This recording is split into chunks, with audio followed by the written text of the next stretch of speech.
Bethesda has to bring back classes, attributes, and durability to the Elder Scrolls games. They have all the tools they need to do so. Well, at least if they release Skyrim II. Hi, and welcome to my rant about how Bethesda has somehow created all the tools they need to make a class system for the next Elder Scrolls game, which means if they don't do so, they are fucking cowards. And let's be honest, we already know the answer for this. What I will be talking about could not have been made prior to Skyrim, because it is only possible thanks to their efforts on trying to fix Skyrim.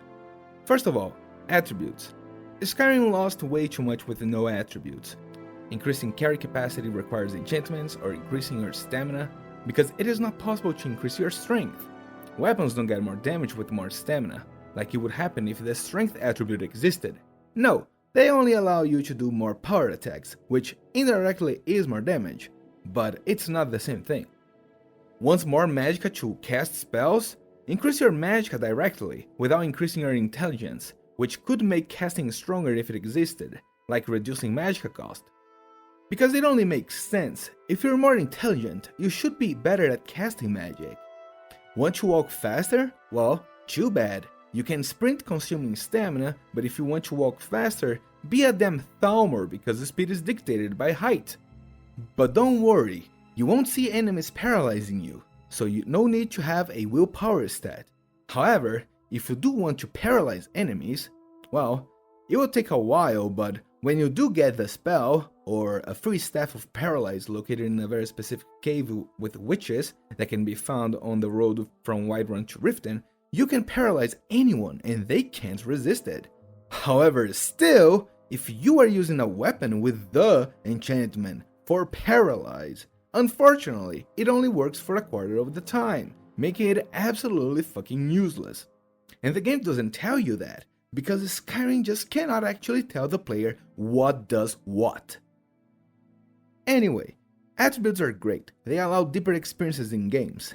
This is one reason why Skyrim feels so mediocre.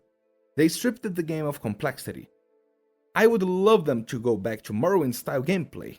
Yes, I am a Morrow boomer, and it doesn't matter because Morrowind is still the better game. With hit chance, weapons that are actually upgrades, durability as well. Can't cope harder than that, eh? I have no idea why they remove attributes, but maybe it was just to make the game simpler. Simpler is not always good though. Maybe they removed it because of problems with scaling thanks to Oblivion being terrible. But that's not a good solution. And they did apply a solution, picking one upgrade of health, stamina, or magicka. The problem is that it's not a solution on its own. Allow the player to have attributes that affect skills like in older games.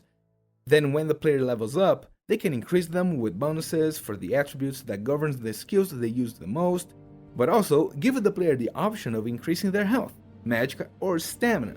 Maybe it will be broken, but hey, that's why we test things and tune them to be better, right?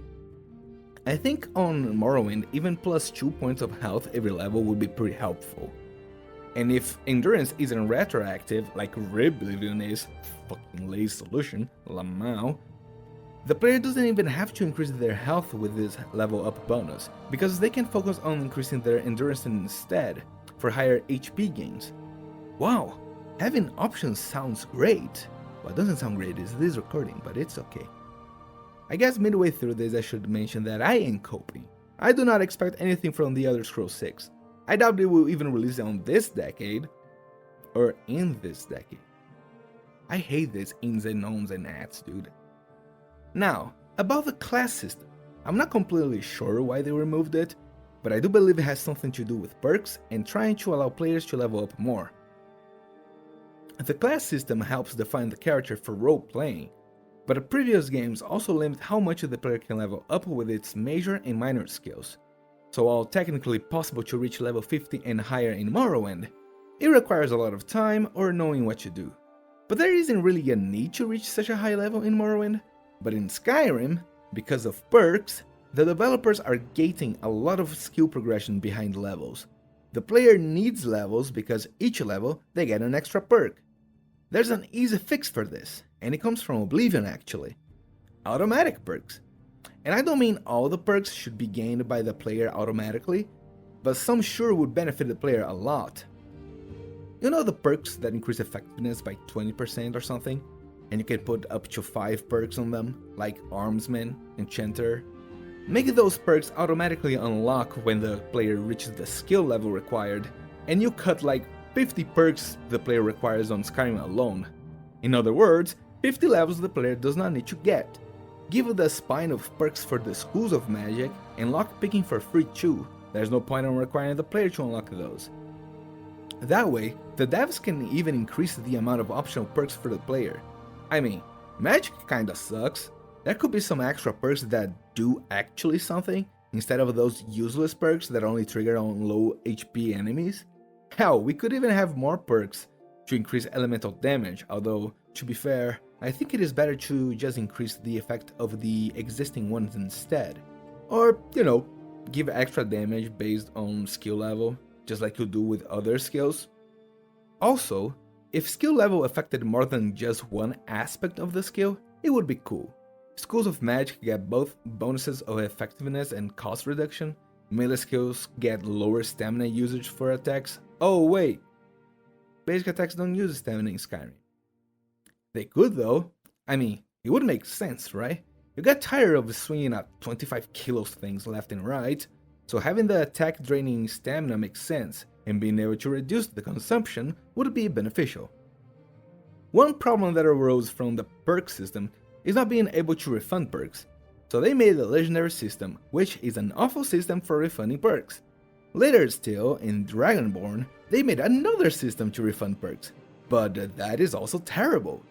Yeah, I do want to use dragon souls to refund my perks. Yeah, I totally want to kill more dragons. Yes, that is exactly what I want, Bethesda. So, allow me to remedy that by saying, make the legendary system a permit to have perks on lower levels of the skill. Every time you reset a skill with the legendary system, it shows a number, but that only tells you that you've reset it X amount of times. However, the system could allow the player to reinvest perks in that skill even if at a lower level of the skill. Because the system literally means you've reached level 100 once, might as well allow the player to reinvest the perks if they want to. Also, if we have the automatic perks, don't remove them. Let them stay there because hey, they're automatic and increase the effectiveness the player has with that skill, which they have already reached 100 at least once, so there's no point in taking it away.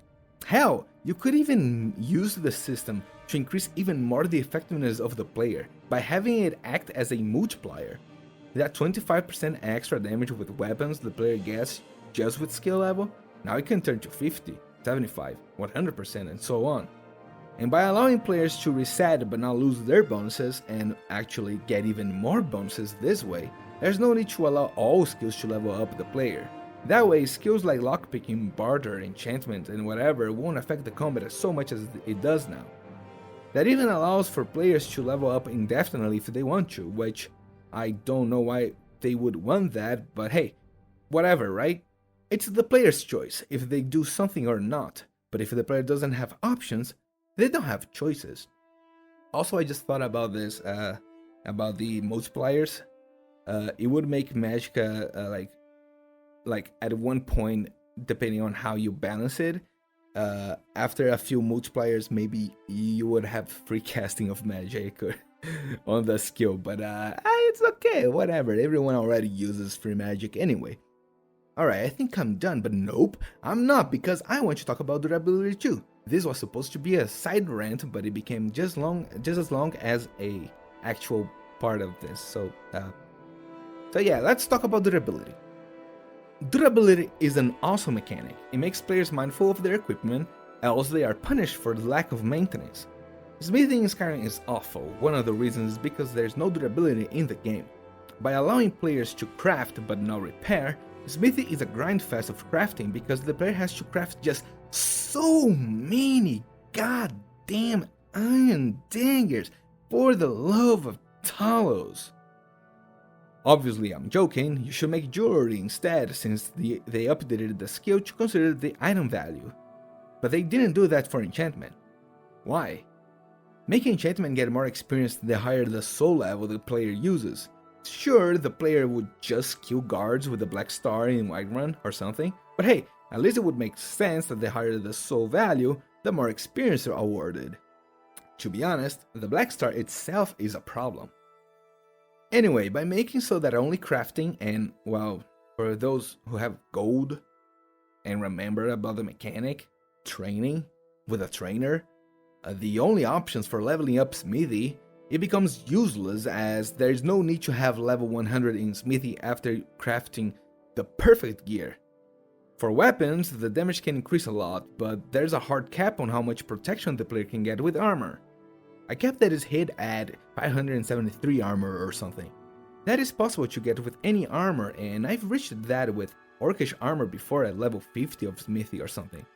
The only reason why I needed to increase smithy after this was to increase weapon damage, which is not totally necessary. I guess that is not exactly a bad thing, since the player can pick their preferable armor, but then it turns a stronger armor useless, and not a goal the player wants. Why would the player change their already maxed out armor for another one? There should be an incentive in upgrading it. In Morrowind, not only better armor gets higher armor rating, it also has higher durability and enchantment values, which is actually something that Skyrim does not have. The only reason why people use Daedric armor in Skyrim is because it has 10% bonus on intimidation. Obviously I'm joking again, it's because people be edgy like that. If there was durability, then repairing can give some extra experience for smithy. Obviously there should be a price to pay for lack of maintenance, and I think lowering effectiveness is a good way of doing so, just like Morrowind. At least for weapons, I'm not so sure about armor. However, Morrowind does go a bit too extreme on weapons by reducing damage until the only damage the player does is the strength modifier. So maybe reducing 10% of damage each 25% less durability could be an option. It could be 15 too, I don't know, that requires some testing, which Bethesda is known for doing so, right?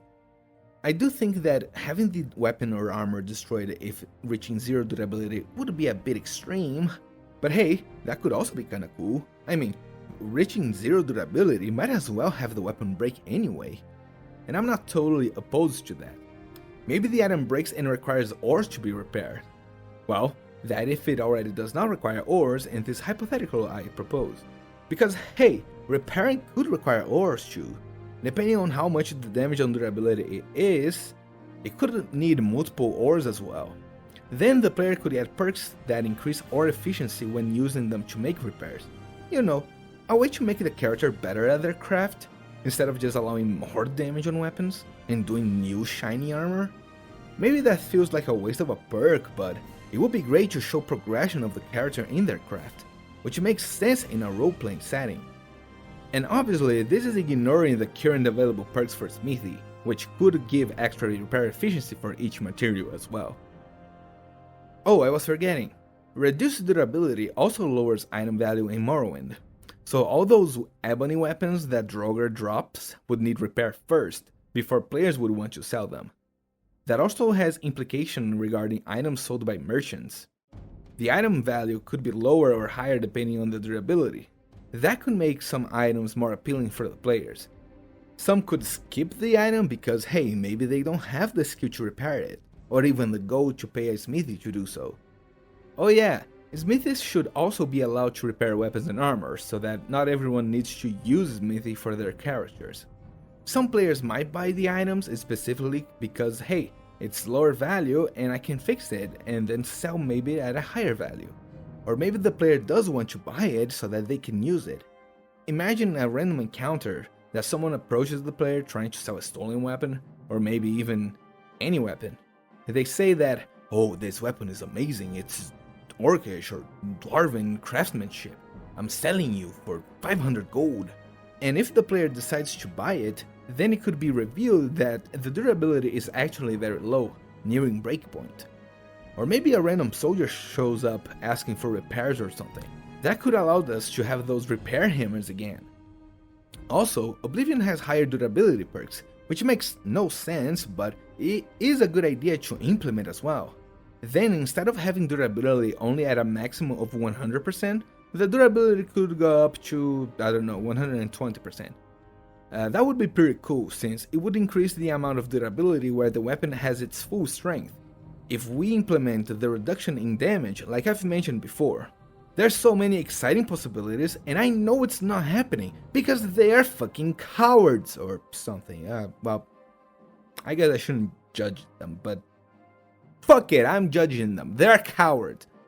Anyway, this was my video on why classes, attributes, and durability should return to the Elder Scrolls games. As I said before, it was supposed to be just about classes and attributes, but then the durability part became as long as the other ones, so it ended up not being just a side rant about it. There is still hope that they will not fuck it up, but you know, that hope is nothing more than embers on the already burned up trash can that Bethesda has become, and I highly doubt that that is a phoenix. Alright, I think that's fine.